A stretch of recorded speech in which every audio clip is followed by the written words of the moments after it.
Il était une fois, au cœur de l'Afrique de l'Ouest, dans le puissant royaume de Gambaga, une jeune femme dont la beauté n'avait d'égal que la bravoure. Son nom était Yenenga. Elle n'était pas une princesse ordinaire qui passait ses journées à l'abri des palais. Non, Yenenga était une guerrière.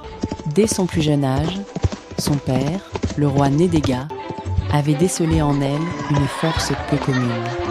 Il lui apprit à dompter les étalons les plus farouches et à manier la lance avec une précision redoutable.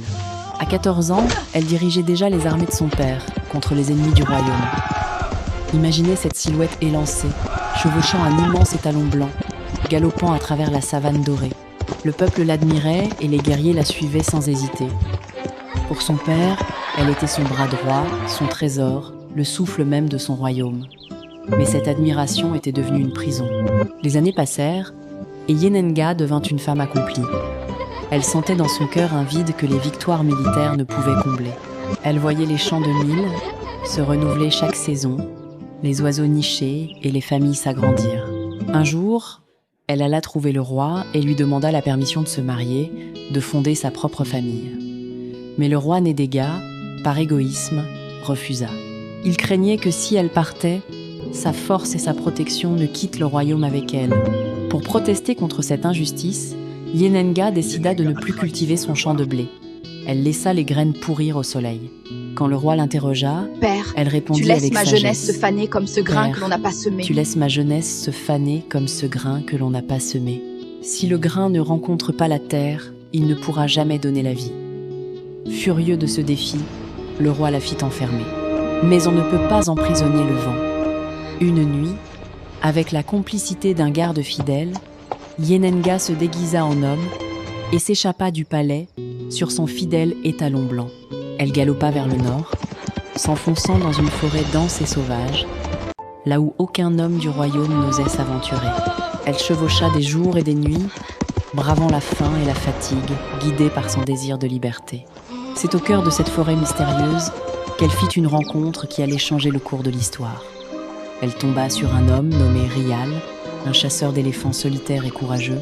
En voyant cette cavalière épuisée mais d'une noblesse frappante, Rial fut ébloui. Il ne vit pas en elle une menace, mais une âme sœur. Il l'accueillit, la soigna et l'aima pour ce qu'elle était, loin des titres et des guerres. De leur union naquit un fils. Ils décidèrent de l'appeler Ouedraogo, ce qui signifie cheval blanc, en hommage à la monture qui avait mené Yenenga vers son destin et sa liberté. Ouedraogo grandit dans la forêt, apprenant la force de sa mère et la ruse de son père. Quand il fut devenu un jeune homme fier et vigoureux, Yenenga sentit qu'il était temps de fermer les blessures du passé. Elle envoya Ouedraogo à la cour du roi Nédéga, son grand-père. En voyant ce jeune homme qui ressemblait tant à sa fille disparue, le vieux roi fut submergé par l'émotion. Il comprit enfin son erreur. Il accueillit son petit-fils avec les plus grands honneurs, lui offrant des terres, du bétail et une escorte de guerriers pour qu'il puisse fonder son propre domaine. C'est ainsi qu'Ouedraogo fonda le royaume Mossi, devenant le premier de la lignée des empereurs. Yenenga, quant à elle, resta dans l'histoire comme la mère fondatrice de ce grand peuple. Son courage a prouvé que la destinée d'une personne ne peut être dictée par personne d'autre qu'elle-même.